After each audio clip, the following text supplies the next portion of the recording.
ನರವಿಂದ್ಯದೊಳಗೆನ್ನ ಉಲುಗಿಳಿಯ ಮಾಡಿ ಸಲಹುತ್ತ ಶಿವ ಶಿವ ಶಿವ ಶಿವ ಎಂದೋದಿಸಯ್ಯ ಭಕ್ತಿ ಎಂಬ ಪಂಜರದೊಳಗಿರಿಸಿ ಸಲಹೋ ಕೂಡಲ ಸಂಗಮದೇವ ಸಲಹೋ ಕೂಡಲ ಸಂಗಮದೇವ. ಪ್ರಾತಸ್ಮರಣೀಯ ಬಸವಾದಿ ಪ್ರಮಥರನ್ನ, ರೇಣುಕಾದಿ ಪಂಚ ಆಚಾರ್ಯರನ್ನ ಈ ಕ್ಷೇತ್ರದಲ್ಲಿ ನೆಲೆಸಿ ನಿತ್ಯವೂ ನಮ್ಮೆಲ್ಲರನ್ನ ಅರಸುತ್ತಿರುವಂತಹ ಹಾಲ್ವಿಯ ಮಹಾಂತ ರುದ್ರಮುನಿ ಮಹಾಶಿವಯೋಗಿಗಳ ಶ್ರೀಪಾದಗಳಲ್ಲಿ ಅನಂತ ಪ್ರಣಾಮ ಅರ್ಪಿಸಿ 98ನೆಯ ಜಾತ್ರಾ ಮಹೋತ್ಸವ ಅಂಗವಾಗಿ ಶ್ರೀ ಮಹಾಂತ ರುದ್ರಮುನಿ ಮಹಾಶಿವಯೋಗಿಗಳ ಪುರಾಣ ಈ ಎಲ್ಲ ಕಾರ್ಯಕ್ರಮಗಳನ್ನು ಅತ್ಯಂತ ಅರ್ಥಪೂರ್ಣವಾಗಿ ನಡೆಸಿಕೊಂಡು ಬರ್ತಾ ಇರುವಂತಹ ಪ್ರಸ್ತುತ ಪೀಠಾಧಿಪತಿಗಳು ಯುವ ಮಠಾಧೀಶರಿಗೆ ಒಬ್ಬ ಮಾದರಿಯಾಗಿರುವಂತಹ ಪರಮಪೂಜ್ಯರು, ಪರಮಪೂಜ್ಯ ಮನ್ನಿರಂಜನ ಪ್ರಣವ ಸ್ವರೂಪ ಅಭಿನವ ರುದ್ರಮುನಿ ಮಹಾಸ್ವಾಮಿಗಳು ಸಂಸ್ಥಾನ ಶ್ರೀ ರುದ್ರಮುನೀಶ್ವರ ಮಠ ಪರಮಪೂಜ್ಯರ ಶ್ರೀಚರಣದಲ್ಲಿ ಅನಂತ ಪ್ರಣಾಮಗಳನ್ನು ಅರ್ಪಿಸಿಕೊಂಡು ಪರಮಪೂಜ್ಯರ ಆತ್ಮೀಯ ಸ್ನೇಹಿತರಾಗಿ ಪ್ರತಿ ವರ್ಷವೂ ಸಹ ಏನಂತಂದರೆ ಎಲ್ಲ ಕಾರ್ಯಕ್ರಮಗಳಲ್ಲಿ ತಮ್ಮ ಸಹಕಾರ ಮಾರ್ಗದರ್ಶನವನ್ನು ನೀಡಿಕೊಂಡು ಬರ್ತಾ ಇರುವಂತಹ ಶ್ರೀ ಪಟ್ಟದ ಮಠದ ಬೊಮ್ಮನಹಳ್ಳಿಯ ಪರಮಪೂಜ್ಯ ಶ್ರೀ ಷಡಸ್ಥಲ ಬ್ರಹ್ಮ ಶಾಂತಮಲ್ಲ ಮಹಾಸ್ವಾಮಿಗಳಲ್ಲಿ ಅನಂತ ಪ್ರಣಾಮ ಅರ್ಪಿಸಿ ಪರಮಪೂಜ್ಯರ ಮಾರ್ಗದರ್ಶನಗಳಲ್ಲಿ ಧಾರ್ಮಿಕ ಸಾಮಾಜಿಕವಾಗಿರುವಂತಹ ಸೇವೆಯನ್ನು ಮಾಡಿಕೊಂಡು ಬರ್ತಾ ಇರುವಂತಹ ಅರಳಹಳ್ಳಿಯ ಶರಣಬಸವ ದೇವರಲ್ಲಿ ಇಲ್ಲಿಯವರೆಗೆ ಮಹಾಂತ ರುದ್ರಮುನ ಶಿವಯೋಗಿಗಳ ಚರಿತ್ರೆಯನ್ನ ಕೇವಲ ನಮ್ಮ ಕಿವಿಗಳಿಗಲ್ಲ, ನಮ್ಮ ಮನಗಳಿಗೆ, ನಮ್ಮ ಭಾವಗಳಿಗೆ ತಲುಪುವ ಹಾಗೆ ಅಸ್ಖಲಿತವಾಗಿ ನಮ್ಮೆಲ್ಲರಿಗೆ ಆ ಚರಿತ್ರೆಯನ್ನ ಉಣಬಡಿಸಿರುವಂತಹ ಶ್ರೀ ಶಿವಾಚಾರ್ಯ ಶಾಸ್ತ್ರಿಗಳಜಿಯವರೇ, ಹಾಗೆ ಸಂಗೀತ ಸೇವೆಯನ್ನು ನೀಡುತ್ತಿರುವಂತಹ ಅಮರೇಶ್ ಗವಾಯಿಗಳೇ, ಹಾಗೆ ತಬಲಾ ಸಾಥ್ ನೀಡುತ್ತಿರುವಂತಹ ಸಿದ್ಧಲಿಂಗಯ್ಯನವರೇ, ಒಟ್ಟಾರೆಯಾಗಿ ಈ ಕಾರ್ಯಕ್ರಮವನ್ನ ಅತ್ಯಂತ ಅಚ್ಚುಕಟ್ಟಾಗಿ ನೆರವೇರಲಿಕ್ಕೆ ಸೇವೆಯನ್ನ ಮಾಡ್ತಿರುವಂತಹ ವಿಶೇಷವಾಗಿ ಮಾತೃ ತಾಯಂದಿರೇ, ಮುದ್ದು ಮಕ್ಕಳೇ, ಶರಣರೇ, ನಿಮ್ಮೆಲ್ಲರ ಅಂತರಂಗದಲ್ಲಿ ನೆರೆಸಿರುವಂತಹ ಆ ಶಿವನಿಗೆ ಶರಣು ಶರಣಾರ್ಥಿಗಳು, ಶರಣು ಶರಣಾರ್ಥಿಗಳು.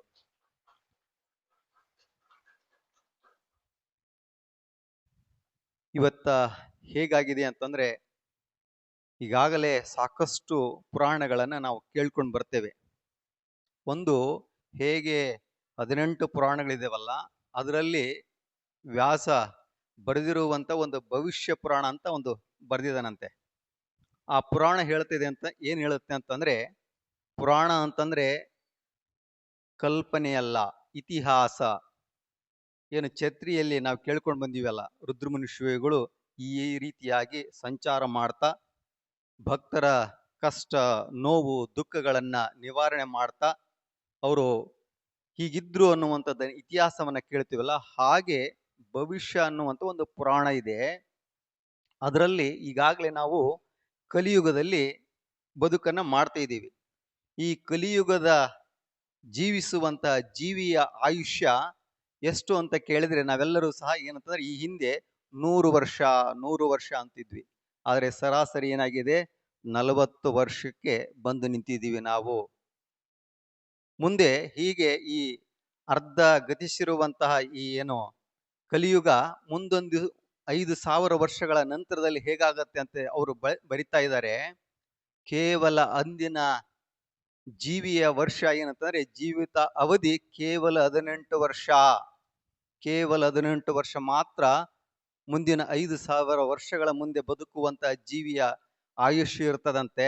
ಹಾಗೆ ನಾವೆಲ್ಲರೂ ಸಹ ಏನಂತಂದ್ರೆ ಈಗಾಗಲೇ ನೀವು 40, 50, 60 ಏನು ದಾಟಿದಿರಲ್ಲ, ನೀವೆಲ್ಲರೂ ಸಹ ರುದ್ರಮುನಿ ಶಿವಯೋಗಿಗಳ ಕೃಪೆಗೆ ಒಳಗಾದಂಥವ್ರು. ನೀವೆಲ್ಲರೂ ಸಹ ಏನಂತಾರೆ ಅವರ ಪುಣ್ಯವನ್ನ ಸಂಪಾದನೆ ಮಾಡಿದವರು ಅನ್ನುವಂಥ ಧನ್ಯತಾ ಭಾವ ನಿಮ್ಮೆಲ್ಲರ ಮೇಲೆ ನಮ್ಮೆಲ್ಲರ ಮೇಲೆ ಇರಬೇಕಾಗಿದೆ ಅನ್ನುವಂಥದ್ದನ್ನ ಇಲ್ಲಿ ಸಾಂದರ್ಭಿಕವಾಗಿ ನೆನಪು ಮಾಡಿಕೊಳ್ತಾ ಈ ಒಂದು ಕಾರ್ಯದಲ್ಲಿ ಏನಂತಂದ್ರೆ ಪರಮ ಪೂಜ್ಯರು ಹೇಗೆ ನಿಮ್ಮ ವೈಯಕ್ತಿಕವಾಗಿರುವಂತಹ ಏನು ಆ ಸಮಾರಂಭಗಳು ಒಳ್ಳೆಯ ಕಾರ್ಯಗಳಿಗೆ ನೀವು ಯಾರೂ ಸಹ ಏನಂತಂದ್ರೆ ಯಾವುದಕ್ಕೂ ಸಹ ಕೊರತೆ ಇಲ್ದಂಗೆನೆ ನಿಮ್ಮ ವೈಯಕ್ತಿಕವಾಗಿರುವಂತಹ ಮನೆಯ ಮಕ್ಕಳ ಮದುವೆ ಇರಬಹುದು, ಮಗಳ ಮದುವೆ ಇರಬಹುದು, ಯಾವುದೇ ಕಾರ್ಯವನ್ನ ಮಾಡಿದ್ರೆ ಹೇಗೆ ಯಶಸ್ವಿಯಾಗಿ ಯಾವುದಿಗೂ ಸಹ ಕೊರತೆ ಆಗಲದಂಗೆ ನಿಂತುಕೊಂಡು ಮಾಡ್ತಿರಲ್ಲ, ಅಂತಹ ಒಂದು ಇಡೀ ಸಮಾಜದ ಇಡೀ ದೈವದ ಏನಂತಾರೆ ಕಾರ್ಯ ಮಂಗಲ ಕಾರ್ಯ ಅಂತಂದ್ರೆ ಅದು ರುದ್ರಮುನಿ ಶಿವಯುಗಳ 98ನೆಯ ಜಾತ್ರೆ ಅನ್ನುವಂಥ ಹಿನ್ನೆಲೆಯಲ್ಲಿ ನಾವು ತನುವನ್ನ ಮನವನ್ನ ಧನವನ್ನ ಇಲ್ಲಿ ಅರ್ಪಿಸಿದ್ದೇ ಆಗಿದ್ರೆ ಅವರು ಒಂದಲ್ಲ 100 ಪಟ್ಟಷ್ಟು ನಿಮ್ಮ ಮನೆಗಳಿಗೆ ಅವರು ಕೊಡ್ತಾರೆ ಅನ್ನುವಂತಹ ವಿಶ್ವಾಸವನ್ನ ಪ್ರಾರ್ಥನೆಯನ್ನ ನೀವು ಮಾಡಿದ್ದೆ ಇಲ್ಲಿ ಬಂದು ಹೋಗಿದ್ದೇ ಆಯ್ತಂದ್ರೆ ಅದು ಖಂಡಿತವಾಗಿ ಅದು ನೆರವೇರುತ್ತೆ ಅನ್ನುವಂಥದ್ದನ್ನ ಇಲ್ಲಿ ಸಾಂದರ್ಭಿಕವಾಗಿಯೂ ಸಹ ನಾವು ಇಲ್ಲಿ ಹೇಳ್ಬೇಕಾಗತ್ತೆ. ಆ ಹಿನ್ನೆಲೆಯಲ್ಲಿ ನಾವೆಲ್ಲರೂ ಸಹ ಅಂತಂದ್ರೆ ಹಾಗೆ ಹೋಗ್ಬೇಕಾಗಿದೆ ಅನ್ನುವಂಥದ್ದು. ಹಾಗೆ ಹೋಗದೆ ನಾವೇನು ಮುಂದೆ ಸಾಗಿದ್ರೆ ಅಂತಂದ್ರೆ ನಾವೇ ಹೋಗ್ಲಿಲ್ಲ ಅಂತಂದ್ರೆ ಇನ್ನು ಮಕ್ಕಳು ನಿಮ್ಮ ಭವಿಷ್ಯದಲ್ಲಿರುವಂತಹ ನಿಮ್ಮ ಮೊಮ್ಮಕ್ಕಳು ಹೇಗೆ ಅವರು ಹೋಗ್ಲಿಕ್ಕೆ ಸಾಧ್ಯ ಅನ್ನುವಂಥದ್ದನ್ನ ಇಲ್ಲಿ ಸೂಚ್ಯವಾಗಿ ಹೇಳುವಂಥದ್ದು. ನೀವೆಲ್ಲರೂ ಸಹ ಏನಂತಂದ್ರೆ ಯಾರು ಈ ಹಿಂದೆ ನೀವೇನು ಮನೆತನದಿಂದ ಮಾಡ್ಕೊಂಡು ಬಂದಿರುವಂತಹ ಸೇವೆಗಳಿದೇವಲ್ಲ ಅವೆಲ್ಲವನ್ನೂ ಸಹ ಮಾಡ್ಕೊಂಡು ಹೋಗುವಂತ ಒಂದು ದೊಡ್ಡ ಜವಾಬ್ದಾರಿ ವೈಯಕ್ತಿಕವಾಗಿರುವಂತಹ ಮನೆಗಳಿಗೆ ಹೇಗೆ ಮನೆಯಲ್ಲಿ ನಿಭಾಯಿಸುವಂತ ಹಿನ್ನೆಲೆಯಲ್ಲಿ ನೀವು ಜವಾಬ್ದಾರಿಯನ್ನು ತೆಗೆದುಕೊಳ್ತಾರೋ ಹಾಗೆ ಮಠದ ಸೇವೆಯ ಕಾರ್ಯಗಳು ಮಠದ ಈ ಲೋಕ ಕಲ್ಯಾಣಕ್ಕಾಗಿ ನಡೆಯುವಂತ ಎಲ್ಲ ಕಾರ್ಯಗಳಲ್ಲಿ ನೀವು ಸೇವೆ ಮಾಡುವಂತರು ಆಗ್ರಿ ಅನ್ನುವಂಥದ್ದು. ಈ ಹಿನ್ನೆಲೆಯಲ್ಲಿ ಒಂದೇ ಒಂದು ವಚನ ಅಲ್ಲಮ ಪ್ರಭುಗಳು ರುದ್ರಮುನಿ ಮಹಾಂತ ಶಿವಯುಗಳ ಚರಿತ್ರೆಯ ಕುರಿತಾಗಿ ಅವರ ಹಾಗೆ ಬದುಕಿದ್ರು ಅನ್ನುವಂಥ ಒಂದು ವಚನವನ್ನು ಹೇಳ್ತಾರೆ. ಬಿತ್ತದೆ ಬೆಳೆಯದೆ ತುಂಬಿದ ರಾಶಿಯ ಕಂಡಲ್ಲಿ ಸುಖಿಯಾಗಿ ನಿಂತವರಾರು, ಇದ ಹೇಳಲೂ ಬಾರದು ಕೇಳಲೂ ಬಾರದು ಗುಹೇಶ್ವರ ನಿಮ್ಮ ಶರಣನು ಲಜ್ಜವಳಿಯದೆ ರಾಶಿಯ ನಳಿದನು ಅನ್ನುವಂಥದ್ದನ್ನ ಅವರು ಒಂದಿಷ್ಟು ಗೂಢಾರ್ಥದಲ್ಲಿ ಒಂದು ರೀತಿಯಲ್ಲಿ ಒಗಟಿನ ರೂಪದಲ್ಲಿ ಅವರು ಹೇಳ್ಕೊಂಡು ಬರ್ತಾ ಇದ್ದಾರೆ. ಅಲ್ಲಮ ಪ್ರಭುಗಳು ಇಲ್ಲಿ ಸೂಕ್ಷ್ಮವಾಗಿ ಅತ್ಯಂತ ಸೂಕ್ಷ್ಮವಾಗಿ ಹೇಳುವಂಥದ್ದು ಬಿತ್ತದೆ ಬೆಳೆಯದೆ ತುಂಬಿದ ರಾಶಿ. ನಾವೆಲ್ಲ ಏನು ಬೆಳೆ ನೋಡ್ಬೇಕಾತಂದ್ರೆ ಬಿತ್ತಲ್ದೆನ್ನೆ ಎಂದಾದ್ರೂ ಸಹ ನಾವು ಬೆಳೆ ನೋಡಿದೀವ? ಖಂಡಿತವಾಗಿ ಮೊದಲನೇದಾಗಿ ಭೂಮಿಯನ್ನ ಚೆನ್ನಾಗಿ ಹದವಾಗಿ ಅದನ್ನೆಲ್ಲ ಮಡಿಕೆ ಕುಂಟೆ ಎಲ್ಲದನ್ನ ರೆಡಿ ಮಾಡಿಕೊಂಡು ಆಮೇಲೆ ಬೀಜ ಬಿತ್ತಿ ಬೀಜಕ್ಕೆ ಸರಿಯಾಗಿ ನೀರು ಗೊಬ್ಬರ ಕೊಟ್ರೆ ಮಾತ್ರ ಬೆಳೆ ಬರ್ತದೆ. ಇದು ಲೌಕಿಕವಾಗಿರುವಂತಹ ಬೆಳೆ. ಆದ್ರೆ ಅವರು ಹೇಳುವಂಥದ್ದು ಹೊರಗಿರುವಂತಹ ಧಾನ್ಯಗಳನ್ನ ಬೆಳೆಯುವಂತಹ ಕ್ರಿಯೆಯಲ್ಲ, ಅದು ರಾಶಿಯಲ್ಲ, ಅದು ಯಾವುದು ಅಂತಂತಂದ್ರೆ ಶಿವಯೋಗ ಸಾಧನೆಯ ಅವರು ತ್ರಿಕಾಲ ಪುಂಜೆಯನ್ನ ಮಾಡ್ತಾ ಈ ಲೋಕಕ್ಕೆ ಏನಂತಂದ್ರೆ ಆ ರೀತಿಯಾಗಿರುವಂತಹ ಕ್ರಿಯೆ ಕರ್ತೃತ್ವ ಫಲಾಪೇಕ್ಷೆಗಳನ್ನ ಮೀರಿದಂತಹ ಸಹಜ ಆತ್ಮಾನಂದದ ಪೂರ್ಣತೆಯ ರಾಶಿಯ ಬೆಳೆ ಅನ್ನುವಂಥದ್ದು. ಆ ಹಿನ್ನೆಲೆಯಲ್ಲಿ ಇಲ್ಲಿ ನಾವೆಲ್ಲರೂ ಸಹ ಏನಂತಂದ್ರೆ ಎಂತಹ ಒಂದು ಏನೋ ದಿನಗಳನ್ನ ಅಂತಂದ್ರೆ ಅವರು ಬದುಕಿರುವಂಥದ್ದು ಈ ರೀತಿಯಾಗಿರುವಂತಹ ಯಾವುದೇ ವೈಯಕ್ತಿಕವಾಗಿಂತಹ ಆಸೆ ಆಮಿಷಗಳನ್ನ ಏನು ವೈಯಕ್ತಿಕವಾಗಿರುವಂತಹ ಲಾಭಗಳನ್ನ ಅವ್ರು ಇಟ್ಟುಕೊಂಡು ಸಾಧನೆ ಮಾಡಿದಂಥವ್ರಲ್ಲ.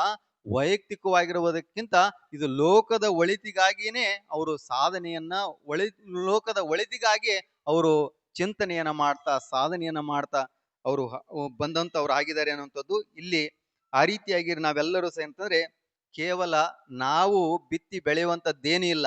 ಏನು ಚರಿತ್ರೆಯಲ್ಲಿ ಹೇಳಿದ ಹಾಗೆ ನಾವೆಲ್ಲರೂ ಸಹ ಏನಂತಾರೆ ಬೆಳಗ್ಗೆ ಮಧ್ಯಾಹ್ನ ಯಾವಾಗ ನಮ್ಮ ಸಮಯ ಸಿಕ್ಕುತ್ತೋ ಅವಾಗೆಲ್ಲವೂ ಸಮಯದಲ್ಲಿ ಮಹಾಂತ ರುದ್ರಮುನಿ ಶಿವಗಳನ್ನ ಸ್ಮರಣೆ ಮಾಡಿಕೊಂಡ್ರೆ ಖಂಡಿತವಾಗಿ ನಮಗೆಲ್ಲ ಏನಂತಂದ್ರೆ ಅವರ ಕೃಪೆ ಆಗ್ತದೆ, ಅವರ ಏನು ಸಂಪೂರ್ಣವಾದಂತಹ ಆಶೀರ್ವಾದ ಆಗ್ತದೆ ಎನ್ನುವಂಥದ್ದನ್ನ ಇಲ್ಲಿ ಹೇಳ್ಬೇಕಾಗ್ತದೆ. ಸುಖಿಯಾಗಿ ನಿಂದವರಾರೋ ಮುಂದಿನ ಸಾಲಿನವರು ಹೇಳುವಂಥದ್ದು ಇಲ್ಲಿ ನಾನು ಪಡೆದಿದ್ದೇನೆ, ನಾನು ದೊರಕಿಸಿಕೊಂಡಿದ್ದೇನೆ ಅನ್ನುವಂಥದ್ದು ಸಹಜವಾಗಿ ನಮ್ಗೆಲ್ಲ ಏನಾದ್ರೂ ಒಂದು ಚಿಕ್ಕದನ್ನ ಏನಾದ್ರೂ ಪಡ್ಕೊಂಡ್ರೆ ನಾನು ಪಡ್ಕೊಂಡೆ, ನಾನು ಸಂಪಾದನೆ ಮಾಡಿದ್ದೀನಿ ಅನ್ನುವಂಥದ್ದು ಈ ರೀತಿಯಾಗಿರುವಂಥದ್ದನ್ನ ಪಡ್ಕೊಂಡೋದ್ರಿಂದ ಸುಖಿ ಆದಂತೆ ನಾವು ಹೇಳ್ತೀವಿ. ಆದ್ರೆ ಅವ್ರು ಹೇಳ್ತಾ ಇದ್ದಾರೆ ಇದು ಎಂಥದಂತಂದ್ರೆ ಯಾವುದೇ ಭೇದ ಇಲ್ಲದೆ ಇರುವಂತದ್ದು, ಸದಾ ಕಾಲ ಏನಂತಂದ್ರೆ ಹೊರಗಿನ ವಸ್ತುವಿನಿಂದ ಪಡೆದಂತಹ ಸುಖ ಅಲ್ಲದು, ತಮ್ಮ ಆತ್ಮಾನಂದದಲ್ಲಿ ಆ ಲಿಂಗದ ನಿರೀಕ್ಷಣೆಯಲ್ಲಿ ಲಿಂಗಾರ್ಚನೆಯಲ್ಲಿ ಆಗಿರುವಂತಹ ಒಂದು ಸುಖವನ್ನು ಅವರು ಇಲ್ಲಿ ಅದಕ್ಕೇನ್ ಹೇಳ್ತಾರೆ ಅಂದ್ರೆ ಸಹಜಾನಂದ ಸಹಜಾನಂದ ಅಂತ ಒಂದು ಆನಂದದ ಸ್ಥಿತಿಯನ್ನ ಸುಖವನ್ನ ಪಡೆದಂತವರು. ಇದ ಹೇಳಲು ಬಾರದು ಕೇಳಲು ಬಾರದು. ಎಂತ ಒಂದು ಚರಿತ್ರೆಯನ್ನ ನಾವು ಕೇಳಬಹುದು, ಗುರುಗಳ ಪ್ರಾಣವನ್ನ ಕೇಳಬಹುದು, ಆದರೆ ಅವರು ಕೊಟ್ಟಂತ ಮಾರ್ಗದಲ್ಲಿ ಸಾಗಿದಾಗ ಮಾತ್ರ ಏನಂತಾರೆ ನಮ್ಮ ಬದುಕು ಸಾರ್ಥಕತೆ ಆಗ್ತದೆ, ನಮ್ಮ ಬದುಕು ನಿಜವಾಗ್ಲೂ ಸಹ ಆಗ ಏನಂತಂದ್ರೆ ಪೂರ್ಣ ಆಗ್ತದೆ ಅನ್ನುವಂಥದ್ದಲ್ಲಿ ಹೇಳುವಂಥದ್ದು. ಒಟ್ಟಿನಲ್ಲಿ ಇಲ್ಲಿ ಸಾಂಕೇತಿಕವಾಗಿ ನಾವು ಆ ರೀತಿಯಾಗಿರುವಂತಹ ಏನು ಅವರ ಮಾರ್ಗದರ್ಶನ, ಅವರ ಚರಿತ್ರೆಯ ಪವಾಡಗಳು, ಅವು ಕೇವಲ ಪವಾಡಗಳಲ್ಲ, ಅವೆಲ್ಲವೂ ಸಹ ನಮ್ಮ ಬದುಕಿಗೆ ಮಾರ್ಗದರ್ಶನ ನೀಡುವಂತಹವುಗಳು ಆಗಿದ್ದೇವೆ ಅನ್ನುವಂತಹ ಒಂದು ವಿಚಾರವನ್ನು ಇಟ್ಟುಕೊಂಡು ನಾವೆಲ್ಲ ಸಾಗ್ಬೇಕಾಗಿದೆ ಅನ್ನುವಂಥದ್ದು. ಹೀಗೆ ನಾವೆಲ್ಲರೂ ಸಹ ಏನಂತಂದ್ರೆ ಸಾಗುವಂತ ಹಿನ್ನೆಲೆಯಲ್ಲಿ ಕೊನೆಗೆ ಅವರು ಲಚ್ಚವಳಿಯದೆ ರಾಶಿಯನ್ನಳಿದೆನು ಅನ್ನುವಂಥ ಮಾತಿದೆಯಲ್ಲ, ಇಲ್ಲಿ ಲಚ್ಚೆ ಅಂತಂದ್ರೆ ಸಹಜವಾಗಿ ಯಾವ ರೀತಿ ಅಂತಂದ್ರೆ ಗುರುತು ಅಥವಾ ಹೊರಗಿನ ಲಕ್ಷಣಕ್ಕೆ ಅದು ಅನ್ನುವಂಥದ್ದನ್ನು ಅನ್ವರ್ಥವಾಗಿ ಹೇಳ್ತೀವಿ. ಲಕ್ಷಣ, ಗುರುತು, ಆ ರೀತಿಯಾಗಿರುವಂತಹ ನಾನು ಅನುಭಾವಿ, ನಾನು ಶಿವಯೋಗಿ, ನಾ ಹಾಗೆ ಹೀಗೆ ಅನ್ನುವಂಥ ಎಳ್ಳು ಕಾಳಷ್ಟು ಅವರಲ್ಲಿ ಇರಲಿಲ್ಲ. ಸಂಪೂರ್ಣವಾಗಿ ಅವರು ಏನಂತಂದ್ರೆ ಆ ರೀತಿಯಾಗಿರುವಂತಹ ಶಿವನಿಗೆ ಅರ್ಪಣೆ ಮಾಡಿಕೊಂಡು ಆ ರೀತಿಯಾಗಿರುವಂತಹ ಶಿವಯೋಗದ ಸಾಧನೆಯ ಮುಖಾಂತರ ಅವರು ಆ ರೀತಿಯಾಗಿರುವಂತಹ ರಾಶಿಯನ್ನು ಅಳೆದ್ರು ಅನ್ನುವಂಥದ್ದು. ನಾವು ಹೊರಗಿರುವಂತಹ ಏನಂತಂದ್ರೆ ಆ ಭೌತಿಕವಾಗಿರುವಂತಹ ದವಸ ಧಾನ್ಯಗಳನ್ನು ಅಳದ್ರೆ, ಅವರು ಯಾವುದನ್ನ ಅಳದ್ರೆ ಅಂತಂದ್ರೆ ಶಿವಯೋಗದ ಸುಖದ ಸಂಪತ್ತನ್ನು ಅಳದ್ರು. ಹಾಗಾಗಿ ಇವತ್ತಿಗೂ ಸಹ ಏನಂತಂದ್ರೆ ಅವರು ತ್ರಿಕಾಲ ವಂದನೀಯರಾಗಿದ್ದಾರೆ, ತ್ರಿಕಾಲ ಪೂಜ್ಯನೀಯರಾಗಿದ್ದಾರೆ ಅನ್ನುವಂಥದ್ದು ಆ ಹಿನ್ನೆಲೆಯಲ್ಲಿ ನಾವು ಸಾಗಬೇಕಾಗಿದೆ ಅನ್ನುವಂಥದ್ದು. ಒಟ್ಟಾರೆಯಾಗಿ ಈ ರೀತಿಯಾಗಿರುವಂತ ಪುರಾಣಗಳು ಇವು ಕೇವಲ ಏನಂತಾರೆ 21 ದಿವಸ, 1 ತಿಂಗಳಲ್ಲಿ ಮುಗಿಯುವಂತವುಗಳು ಅಲ್ಲ, ಸಾಂಕೇತಿಕವಾಗಿ ಮಾರ್ಗದರ್ಶನ ನೀಡುವಂತ ಹಿನ್ನೆಲೆಯಲ್ಲಿ ನಾವೆಲ್ಲರೂ ಸಹ ಸೇರ್ಬೇಕಾಗಿದೆ ಅನ್ನುವಂಥದ್ದು. ವಿಶೇಷವಾಗಿ ತಾಯಂದಿರು ಸಹಜವಾಗಿ ಮನೆಗಳಲ್ಲಿ ಈ ರೀತಿಯಾಗಿರುವಂತಹ ಏನು ಸಂಸ್ಕಾರಗಳನ್ನ ಕೊಡುವಂತ ಹಿನ್ನೆಲೆಯಲ್ಲಿ ಪೂಜ್ಯರು ಈಗಾಗಲೇ ಬಂದಿರುವಂತಹ ಒಳಬಳ್ಳಾರಿ ತಾತ್ನವರು ಇತ್ಯಾದಿಗಿರುವಂತರ ಪರಮ ಪೂಜ್ಯರು ದಯಮಾಡಿಸಿ ನಮಗ ಅಪ್ಪಣೆ ಕೊಡಿಸಿರುವಂತದ್ದು ಏನಂತಂದ್ರೆ, ನಾವೆಲ್ಲರೂ ಸಹ ಮೊದಲನೆಯದಾಗಿ ವೀರಶೈವಲು ಲಿಂಗಾಯತರಂತ ನಾವು ಹೇಳ್ಕೊಂಡು ಬರ್ತಿದೀವಲ್ಲ, ಕಡ್ಡಾಯವಾಗಿ ಲಿಂಗ ಧಾರಣೆಯನ್ನ ಮಾಡ್ಕೊಳ್ಬೇಕು. ಮುಂದೊಂದು ದಿವಸ ನಮ್ಮ ಜೊತೆಗೆ ಏನಾದ್ರೂ ಬರೋದಾದ್ರೆ ನಮ್ಮ ವಿಭೂತಿ ಬರ್ತದೆ, ರುದ್ರಾಕ್ಷಿ ಬರ್ತದೆ, ಲಿಂಗ ಬರ್ತದೆ, ಇನ್ಯಾವುದು ಬಂಗಾರ ಬರಂಗಿಲ್ಲ.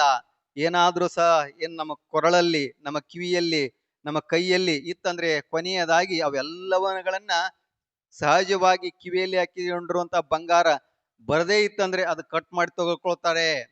ಈ ರೀತಿಯಾಗಿರುವಂತಹ ಬಿಟ್ಟು ಹೋಗುವಂಥದ್ದು ಏನೋ ಹೇಳಿದ್ರಲ್ಲ, ನಾವು ಬರುವಾಗ ಏನಂತಂದ್ರೆ ಬಂದೀವಿ ಸಾಂಕೇತಿಕವಾಗಿ ನಿತ್ಯದಲ್ಲಿ ರುದ್ರಮನ ಶಿವಯೋಗಿಗಳ ಕೃಪಾಶ್ರವದೊಂದಿಗೆ ಈ ದಿನ ಆರಾಮಾಗಿ ಮಲ್ಕೊಳ್ಳೋದು, ಬೆಳಗ್ಗೆ ಇದ್ದಿದೀವಿ ಅಂತಂದ್ರೆ ಆತನಿಗೆ ಕೃತಜ್ಞತೆಯನ್ನ ಅರ್ಪಿಸಿ ಆ ದಿನವನ್ನು ಆತನಿಗೆ ಅರ್ಪಣೆ ಆಗುವ ಹಾಗೆ ಬದುಕು ಮಾಡಿಬಿಟ್ರ ಅದಕ್ಕಿಂತ ದೊಡ್ಡ ಸಾಧನೆ ಯಾವುದು ಇಲ್ಲ ಅನ್ನುವಂಥದ್ದು. ಆ ರೀತಿಯಾಗಿ ನಾವು ಬದುಕು ಮಾಡಬೇಕಾಗಿದೆ ಅನ್ನುವಂಥದ್ದು ಆ ಹಿನ್ನೆಲೆಯಲ್ಲಿ ತಾಯಂದ್ರು ವಿಶೇಷವಾಗಿ ನೀವು ಹೇಳುವುದರಿಂದ ನಿಮ್ಮ ಮಕ್ಕಳುಗಳು ಕೇಳುವಂಗಿಲ್ಲ. ನಿಮ್ಮ ಆಚರಣೆಯನ್ನ ನಿತ್ಯದಲ್ಲಿ ನೀವು ಪೂಜೆಯನ್ನ ಮಾಡುವ ಏನು ಆ ಒಂದು ಸಂಸ್ಕೃತಿಯನ್ನ ಸಂಸ್ಕಾರವನ್ನ ಹಾಕೊಂಡಿದ್ದಾದ್ರೆ ಖಂಡಿತವಾಗಿ ನಿಮ್ಮ ಮಕ್ಕಳು ಅವರೂ ಸಹ ಏನಂತಾರೆ ಆ ರೀತಿಯಾಗಿರುವಂತಹ ಸಂಸ್ಕಾರವಂತರಾಗ್ತಾರೆ. ಹಾಗೆ ಕೇವಲ ಏನೋ ನಮ್ಮ ದೇಶದಲ್ಲೆಲ್ಲ, ಇಡೀ ಯಾವುದೇ ಹೊರ ದೇಶಗಳಲ್ಲಿ ಹೋದ್ರು ಸಹ ಏನಂತ ನಮ್ಮ ಸಂಸ್ಕೃತಿಯನ್ನ ನಮ್ಮ ಆಚಾರಗಳನ್ನ ಬಿಡದೆ ಅವರು ಒಳ್ಳೆಯ ವ್ಯಕ್ತಿಗಳಾಗಿ ಸಾಕ್ತಾರೆ ಅನ್ನುವಂಥದ್ದು ಆ ಹಿನ್ನೆಲೆಯಲ್ಲಿ ತಾಯಿಂದರ ತ್ಯಾಗ ಬಹಳ ದೊಡ್ಡದು. ಸಹಜವಾಗಿ ಮನೆಯಲ್ಲಿರುವಂತಹ ಏನು ಗಂಡ್ಮಕ್ಳು ಸಹಜವಾಗಿ ಏನಾದ್ರೂ ಕೆಟ್ಟೋದ್ರಂತಂದ್ರೆ ಅವಾಗ ಗಂಡ ಅದತ್ತ ಬೈತಾನಂತೆ. ಮಿಕ್ಸಿ ಕೆಟ್ಟೋದ್ರೆ ನೀನೇನು ತವ್ರ ಮನೆಯಿಂದ ತಂದೀಯಾ ಅಂತ ಕೇಳ್ತಾನಂತೆ. ಏನೋ ಮನೆಯಲ್ಲಿ ಯಾವುದೇ ವಸ್ತು ಆಗಿರಬಹುದು, ಕೆಟ್ಟು ಹೋದ್ರಂದ್ರೆ ಇದು ನಿನಗೆ ತವ್ರ ಮನೆಯಿಂದ ತಂದಿದ್ರೆ ಮಾತ್ರ ನಿನಗೆ ಗೊತ್ತಾಗ್ತಿತ್ತು ಅಂತ ಹೇಳ್ತಾನಂತೆ. ಅವಾಗ ಅಲ್ಲೇ ಇರುವಂತ ತಾಯಿ ಹೇಳ್ತಾಳಂತೆ, ಹಂಗಲ್ಲ ಅನ್ಬಾರ್ದು. ಯಾಕೆ ಅಂತಂದ್ರೆ ನೀವು ಕೇವಲ ನಿಮ್ಮ ತವರ ಮನೆಯನ್ನ ಬಿಟ್ಟು ಬಂದಿಲ್ಲ, ನಿಮ್ ಎಲ್ಲ ಸಂಬಂಧಗಳನ್ನ ಬಿಟ್ಟು ಗಂಡನ ಮನೆಯೇ ನನಗೆ ಸರ್ವಸ್ವ ಅಂತ ಬಂದಿದ್ದೀರಿ.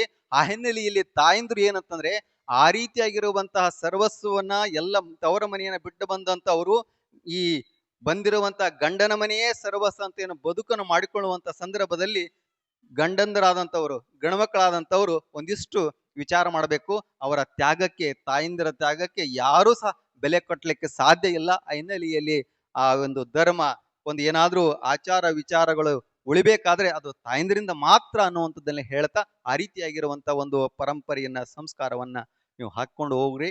ಆ ಹಿನ್ನೆಲೆಯಲ್ಲಿ ರುದ್ರಮುನಿ ಶ್ರೀಗಳು ಸದಾವಕಾಲ ನಮ್ಮೆಲ್ಲರಿಗೆ ಆ ರೀತಿಯಾಗಿ ಮಾರ್ಗದರ್ಶನವನ್ನ ಮಾಡ್ಲಿ ಅನ್ನುವಂಥದ್ದು ಪ್ರಸ್ತುತ ಪರಮ ಪೂಜ್ಯ ರುದ್ರಮುನಿ ತಾತನವರು ಏನೊಂದು ವರ್ಷಕ್ಕೆ ವರ್ಷ ಎಷ್ಟೊಂದು ಶ್ರೀಮಠದ ಏನು ಉತ್ತರೋತ್ತರವಂತ ಬೆಳವಣಿಗೆಯನ್ನು ಮಾಡ್ತಾ ಇದ್ದಾರೆ. ಇವೆಲ್ಲದಕ್ಕೆ ಅವರು ಏನು ವೈಯಕ್ತಿಕವಾಗಿರುವಂತಹ ಏನು ಯಾವುದೇ ಆರ್ಥಿಕವಾಗಿರುವಂತಹ ಹಿನ್ನೆಲೆಯಿಂದ ಅಲ್ಲ, ನಿಮ್ಮೆಲ್ಲರ ಸಹಕಾರ ಬೇಕಾಗ್ತದೆ ಅನ್ನುವಂಥದ್ದು. ಯಾಕೆ ಅಂತಂದ್ರೆ ಅದು ನೀವೆಲ್ಲರೂ ಬರುವಂತಹ ಒಂದು ಪುಣ್ಯಕ್ಷೇತ್ರ ಇದೆಯಲ್ಲ, ಸುಕ್ಷೇತ್ರ ಇದೆಯಲ್ಲ, ಇದೆಲ್ಲದಕ್ಕೂ ಏನಂತಂದ್ರೆ ನಿಮ್ಮೆಲ್ಲರ ಸಹಕಾರ, ನಿಮ್ಮೆಲ್ಲರ ಏನು ದಾನ ಧರ್ಮದಿಂದ ಮಾತ್ರ ಆಗ್ಲಿಕ್ಕೆ ಸಾಧ್ಯ ಅನ್ನುವಂಥದ್ದು. ಆ ಹಿನ್ನೆಲೆಯಲ್ಲಿ ನಿಮ್ಮ ವೈಯಕ್ತಿಕ ಮನೆಗಳಲ್ಲಿ ನೀವು ಕೋಟಿಗಟ್ಟಲೆ ಮನೆಗಳನ್ನ ಕಟ್ಟ್ರಿ, ನೀವು ಕೋಟಿ ರೂಪಾಯಿಯ ವಾಹನಗಳಲ್ಲಿ ಅಡ್ಡಾಡ್ರಿ, ಅದಕ್ಕೆ ಕೊರತೆ ಇಲ್ಲ, ಅದಕ್ಕೆ ಬೇಡನಂಗಿಲ್ಲ. ಅದ್ರ ಜೊತೆಗೆ ನಿಮ್ಮೊಟ್ಟಿಗೆ ನಿಮ್ಮನ್ನ ಮುನ್ನಡೆಸುವಂತ ರುದ್ರಮುನಿ ತಾತನ ಸುಕ್ಷೇತ್ರಕ್ಕೆ ನೀವು ಸೇವೆ ಸಲ್ಲಿಸುವಂತವ್ರಾಗ್ರಿ. ಹಾಗೆ ನಿಮ್ಮ ಮನತನಕ್ಕೆ ಉತ್ತರೋತ್ತರವಾಗಿರುವಂತ ಕೃಪೆಯ ತಾತನವರು ಮಾಡ್ತಾರೆ ಅನ್ನುವಂಥದ್ದನ್ನ ಹೇಳ್ತಾ, ಒಟ್ಟಾರೆಯಾಗಿ ಇಂತಹ ದಾಸೋಹ ಸೇವೆಯಲ್ಲಿ ಮಾಡುವಂತ ಪ್ರತಿಯೊಬ್ಬರು ಸಹ ಈ ರೀತಿಯಾಗಿರುವಂತಹ ಏನೋ ಒಂದು ಪರಂಪರೆಯಲ್ಲಿ ಬರುವಂತವ್ರು, ಅವರೆಲ್ಲರಿಗೂ ಸಹ ಏನಂತ ತಾತನ ಕೃಪಾಶೀರ್ವಾದ ಇರ್ಲಿ ಅನ್ನುವಂಥದ್ದು. ವಿಶೇಷವಾಗಿ ಈ ವರ್ಷ ಮಳೆ ಕಡಿಮೆ ಇದೆ, ಆದ್ರೆ ತಾತನನ್ನ ಕಾಯೇನ ವಾಚೇನ ನೀವು ಆತನಲ್ಲಿ ಪ್ರಾರ್ಥನೆ ಮಾಡಿದ್ದೇ ಆದ್ರೆ ಖಂಡಿತವಾಗಿ ಬರುವ ದಿನಗಳಲ್ಲಿ ಒಳ್ಳೆಯ ಮಳೆಯನ್ನ, ಒಳ್ಳೆಯ ಬೆಳೆಯನ್ನ, ಒಳ್ಳೆಯ ಆ ಬೆಳೆಗೆ ಬೆಲೆಯನ್ನು ಕೊಡ್ತಾನೆ ಅನ್ನುವಂಥ ಒಂದು ವಿಶ್ವಾಸವನ್ನ, ಪ್ರಾರ್ಥನೆಯನ್ನ ಮಾಡಿಕೊಂಡು ನೀವು ಹೋಗುವಂತ ಆರಾಗ್ರಿ ಅನ್ನುವಂಥ ಮಾತುಗಳನ್ನ ತಾತನ ಪಾದಗಳಿಗೆ ಅರ್ಪಿಸಿದ ನಮ್ಮ ಮಾತುಗಳಿಗೆ ವಿರಾಮ ಕೊಡ್ತೀವಿ.